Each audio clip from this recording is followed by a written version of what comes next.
Help me reach 7,000 subscribers. Please like the video and share your thoughts in the comments.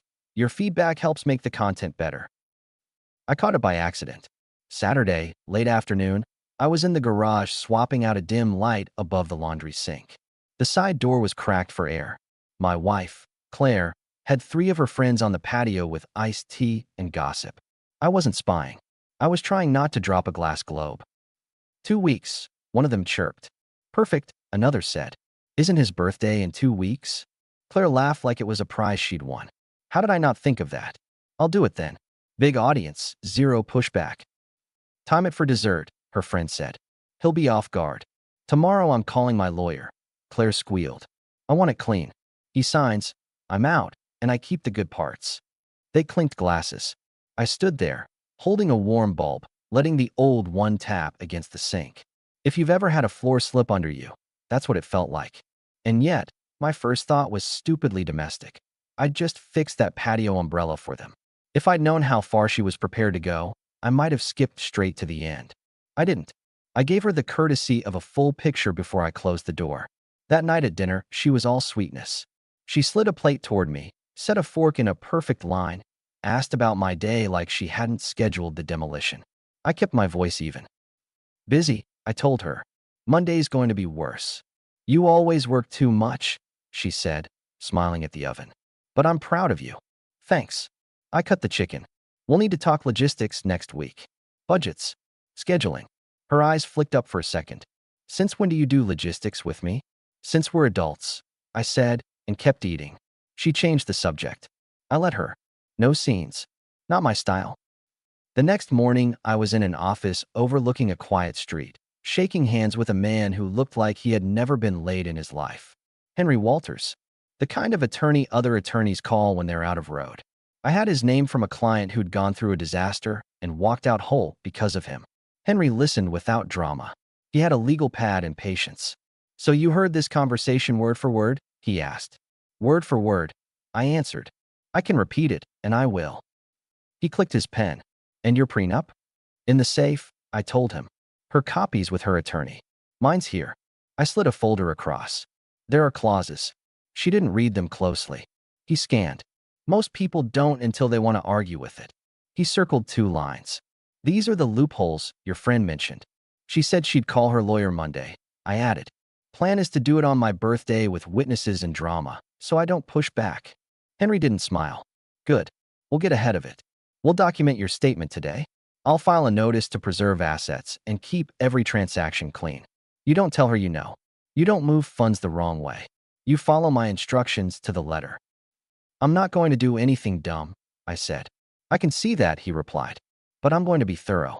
We'll re-verify accounts, freeze discretionary transfers, establish separate payment rails for your business, and get a temporary lodging lined up if you need to vacate quickly. I'll get you a script for when she serves papers. You use exactly the words. What about the birthday stunt? I asked. You act surprised, Henry said. You sign if you need to sign, but only what I've pre-cleared. We'll have a response ready before she even takes a breath. And we'll have proof that this was planned for maximum emotional leverage. Judges are people. They can read intent. Good, I told him. Because I believed in this marriage. I wasn't looking for loopholes. That part will come through, he said, capping the pen. But stop believing you owe her anything more than fairness.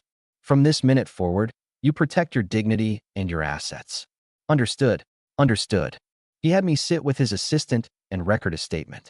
I repeated the patio talk verbatim. Dates, names, tone. I didn't add color. She typed. When I finished, Henry notarized the statement, slid another document over, and pointed at the signature line.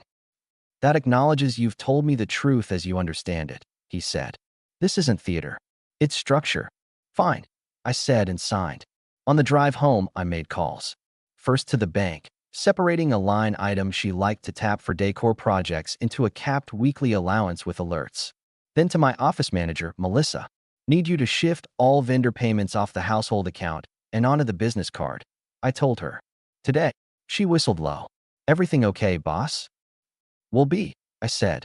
Also, lock my calendar on the week of the 15th. No late meetings at home. If something needs my signature, it comes through you. Copy that. I pulled into the driveway with flowers. It wasn't romance. It was cover. Claire opened the door with a bright face, like someone clocking a bonus. For me? She chirped. For the house, I said, brushing past to the kitchen. Thought it'd be nice. She moved to kiss me. I let it land on my cheek. She smelled like citrus cleaner and satisfaction. We should get away for your birthday, she said, arranging stems. I was thinking a little dinner, small group. No trip, I told her. Too much going on at work. She pouted. You never make time for us. I make time for what respects my time. I replied and opened the fridge. She blinked like she'd heard a language she didn't know. You're grouchy. I'm precise, I said, closing the door. There's a difference. That was the first small line I drew. No yelling. No drama. Just a statement of terms. Over the next week, I made quiet changes. I canceled the couple's brunch we did out of habit and set coffee with my friend Nate instead. I told Claire I had to stop by the shop to check a machine, which I did, and also used the time to move a file box to a rental storage unit.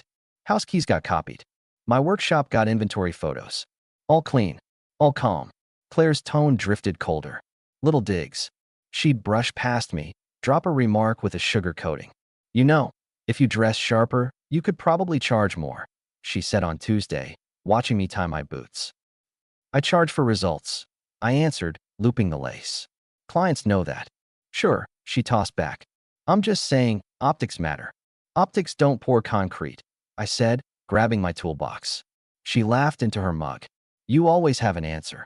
That's because I always think, I told her, and left. Wednesday, she tried something else.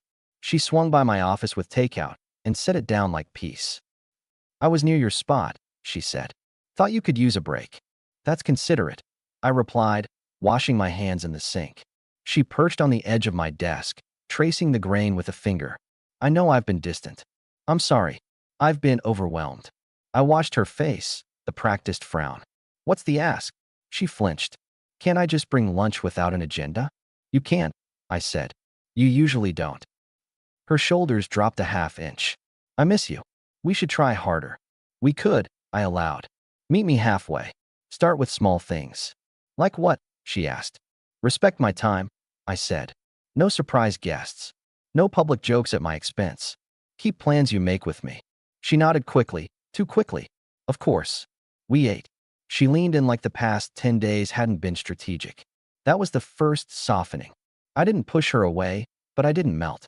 After she left, Melissa stepped into my office with a raised eyebrow. Everything good? Everyone's polite, I said. That's enough. Thursday brought a test. My neighbor, Tom, was grilling and waved us over. Claire accepted for both of us. I was fine with it. Light beer, kids on scooters, Tom's music low enough not to bother anyone. It should have been easy. Claire made it a stage. Tell them about the new client. She told me loud enough for 4 chairs to hear. The one you almost didn't get because you showed up in boots. Tom's wife laughed. We love a boot guy. Claire smiled. I'm just teasing. He knows I want what's best for him. I set my bottle on the table. We don't do teasing at other people's expense, I said evenly. If you have feedback about my work, you bring it to me in private. Her smile stiffened. It's a joke. It wasn't funny, I said, looking at Tom. No harm to you, man. Enjoy the burgers. Tom lifted both hands. All good. Claire rose, heat in her cheeks. You're being sensitive. No, I said, standing as well. I'm being clear. We said our goodbyes early. Walking home, she trotted a step ahead, like a kid outrunning a scold. You embarrassed me, she said on the sidewalk. You did that to yourself, I replied. Lines set. You'll respect it. And if I don't, she dared me, chin up. Then I change access, I said. To me. To what I pay for. She laughed sharp. Listen to you. Listening, I said. Deciding. She didn't speak the rest of the way. At home, she banged cabinets, then slammed the dishwasher like it owed her money. I poured water, checked my emails, and messaged Henry, documented public jab. Boundary set. Witnesses, Tom and Jen. He texted back, noted. By Friday, she was nice again. Too nice. She came into the garage with lemonade, hair up, smile wide. You've been quiet, she said, handing me the glass. I've been busy, I responded, placing it on the workbench. Deadlines don't care how I feel. I was thinking we could go to that place you like for your birthday, she tried.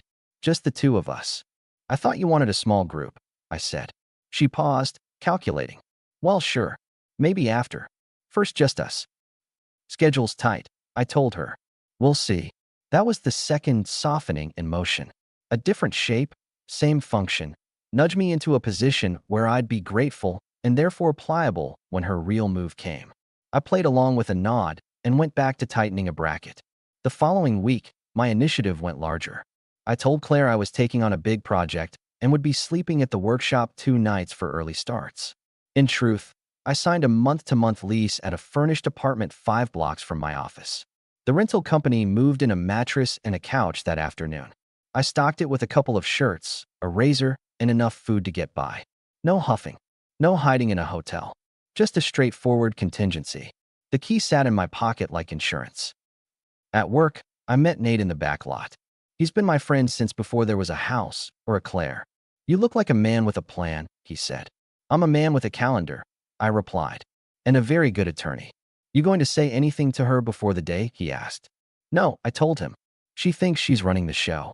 She can have the show. I'm taking the theater. He laughed once, short, cold, measured, I answered. On my birthday, she gets her moment. I get my exit. Nate nodded. You want me there? She invited you, I said.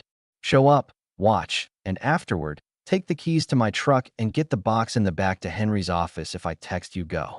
Got it, he agreed. You're calm. I'm done, I said. That's not the same thing. 2 days out, she amped up the sweetness one more gear. She brought me coffee in bed. She asked about a trip in the fall. She sat close on the couch and rested her head against my shoulder during a documentary she didn't care about. You're quiet, she murmured. I think better that way, I said, eyes on the screen. You've been steady lately, she noted. That's the job, I replied. She nodded and left it there. She was certain she had me where she wanted me. That was the mid-turn. I let it pass. The day came. House full of people. Neighbors, my crew from the shop, her friends dressed like they were attending a reality show. The dining table was set with a store-bought cake. Someone put candles in it. Claire moved around the room like a director, smoothing napkins, placing plates, hugging everyone twice. Nate stood near the patio door. He caught my eye once and didn't need a nod. Tom handed me a paper crown he thought was funny. I set it on the table. Melissa hugged me quickly and whispered, You good? I'm excellent, I told her, and meant it. We ate. We did the small talk. People sang the song. I smiled because I can be gracious even when I know what's coming. Claire tapped her glass with a spoon and got that attention-charging silence only parties and microphones create. I have something to say, she began, glowing. And I want to do it here, with the people who know us best. She looked at me with sympathy she'd practiced in a mirror. I think we both know this isn't working, she continued. We've grown apart. We want different things. I have papers here. It's all simple. Be a man for once. Sign it. No drama. Her friends actually clapped. One of them whispered, Finally. Nate didn't move. Melissa set her jaw. Tom looked down at his plate like it had secrets. I didn't speak. I didn't argue. I pulled a pen from my pocket and flipped through the stack she slid across the table. Henry had warned me about this. There'd be a top page for shock value, and then a mess of attachments that weren't what they claimed to be.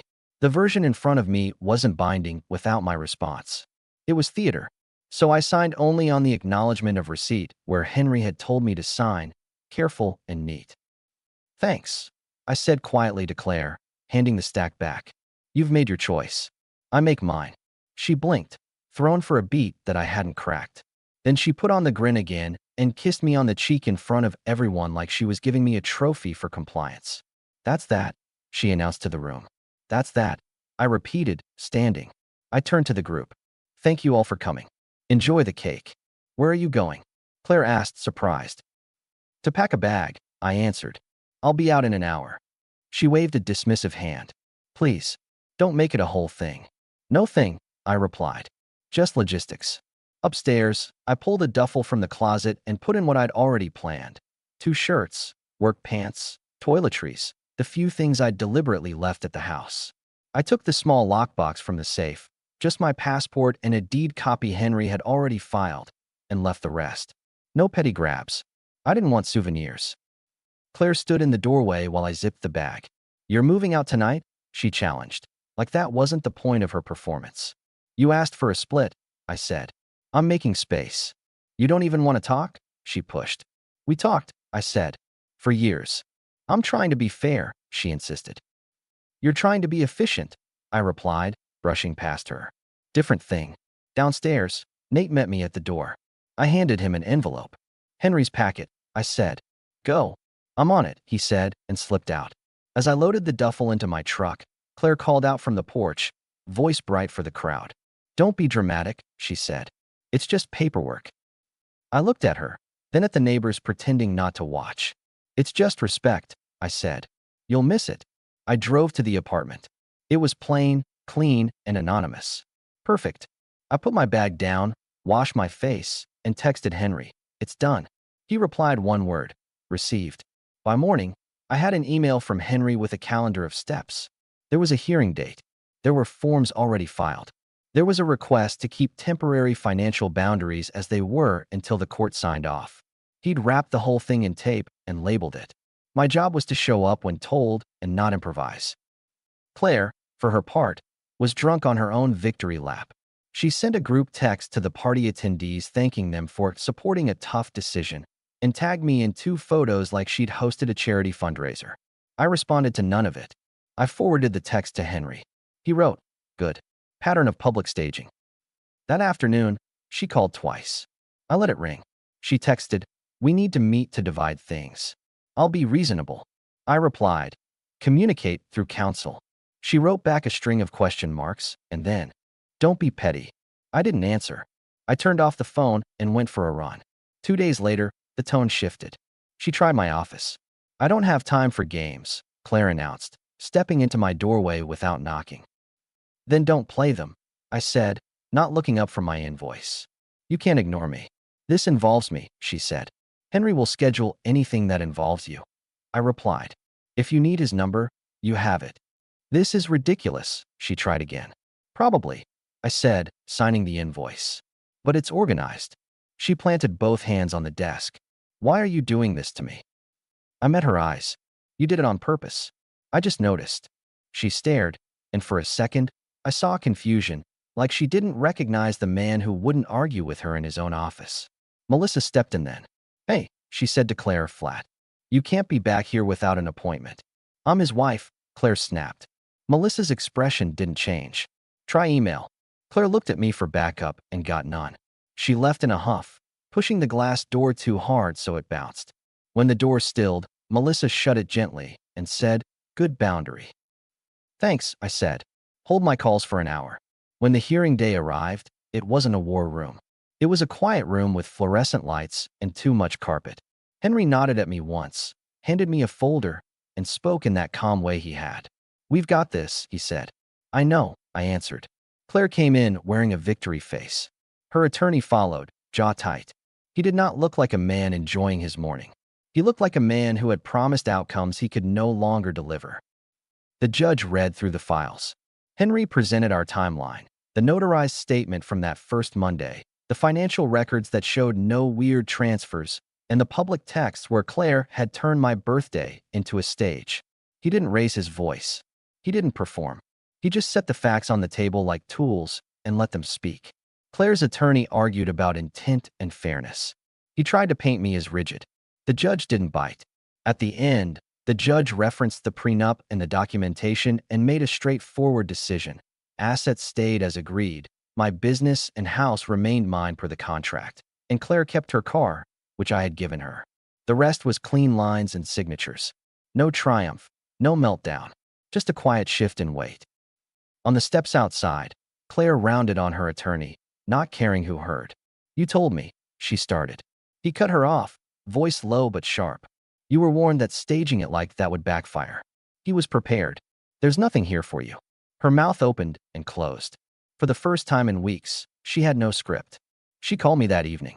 I didn't pick up. She texted, we need to talk. This is serious. I replied, talk to Henry. She typed something angry and then deleted it. The bubble flickered and vanished. A week passed. I moved the last of my things from the house to a townhome closer to the river. Clean lines, good light. I bought a used pickup in cash and a grill I could carry myself. Nate and Melissa came over with folding chairs, and we ate steak off paper plates. It was unremarkable and perfect. On Wednesday, Claire finally wrote the message she'd never imagined she'd write. "You won. Can we meet? I need your help. I can't cover rent this month. Please." I looked at the text for a long second. Not out of mercy, out of closure. This was the same person who timed her strike for my birthday and asked me to be a man by staying silent. Now she was asking for a bailout. I called her. She answered on the first ring, breath quick like she'd been pacing. "Thank you for calling," she rushed. You can speak with my attorney," I said calmly. She went quiet. "Is that really who you want to be?" "I'm exactly who I want to be," I answered. "You built a stage. I walked off it." "You don't have to be cruel," she said. "I'm being consistent," I replied. "Good luck." I hung up and blocked her number. Then I forwarded the message to Henry for the file. He answered with a short, "Understood." People like to ask how I feel about it now. They expect a sermon or a confession. There isn't one. There's just a man who heard something true, said a line, and didn't flinch. The days after were quiet in the best way. I started getting up earlier. I went with Nate to the lake on Sundays and didn't check my phone 5 times. Work expanded because I had bandwidth and no one chewing the edges of my calendar. Melissa and I ran the shop like a tight ship. She got a raise because she'd earned it 3 times over. I reconnected with folks I'd drifted from. They noticed the difference before I had words for it. A month in, I met someone decent at a friend's barbecue. Her name's Dana. She's a physical therapist. Independent, steady. We talked about normal things like stubborn shoulders and ancient lawnmowers. When I left that night, she didn't text me questions about where I'd been for the last 10 minutes. She just said she'd had a nice time and was free next week if I was. That's what adults do. As for Claire, I heard things. None of it came from her directly. She moved to a smaller apartment farther out. She sold some furniture cheap to cover a month where the numbers didn't line up. The friends who had clapped at my birthday didn't show up for the second act. You can only be interesting for so long when your whole storyline is, "I'll get more later." Sometimes I pass our old street on the way to a job. The neighbors are the same. Tom waves. His wife asks about the grill. We talk about the weather and the traffic and whether the city will ever fix that pothole at the corner. Life is ordinary and, in ways that matter, better. If there's a lesson in it, it's not complicated. I love my wife. I trusted her. I built a life with her and stayed patient when she was moody and snide because I thought that's what marriage calls for sometimes. Some grace, some benefit of the doubt. But when I heard her plan the shape of my humiliation like a party game, I made a decision. Not to rage. Not to plead. To move. When a man stands up from his own table, it changes the room. People stop clapping. People stop nudging him back down. They notice he's not there to perform. It's amazing how much space that creates. At the end of all this, Claire didn't lose because I schemed. She lost because she bet her future on someone else's compliance. She forgot that respect isn't paperwork you slide across a plate. It's the way you talk to a man when there isn't a crowd. The last thing I did connected to her was return a package that arrived at my place with her name on it. Old habit from forwarding mail, I guess. I wrote, "Not at this address," and left it at the desk. No note. No comment. Just an accurate label. Nate and I stood on my patio last weekend, watching the grill's thermometer creep up. He took a sip of his soda and jabbed at me with the bottle. "You didn't even blink when she pulled that move," he said. "That was something." I blinked later, I said, flipping the steak. "In a better direction." "Dana coming by?" he asked. "She's meeting us," I said. "She offered to bring a salad." I didn't ask. He chuckled. "Small miracles.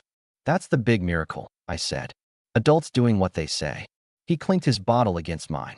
"Happy late birthday." "Every day's quieter," I told him. "That's gift enough." When Dana walked in, she kissed my cheek and asked where the plates were. Nate handed her a stack. We stood around like grown-ups, sharing food without anyone minding the moment for leverage. No crown, no speech, just a meal. Before we sat down, my phone buzzed with an unknown number. I let it go to voicemail. 10 seconds later, I blocked that one too. You can spend your life opening doors you've already closed. Or you can put your chair where the light is and eat your steak warm. I chose the second option. I recommend it.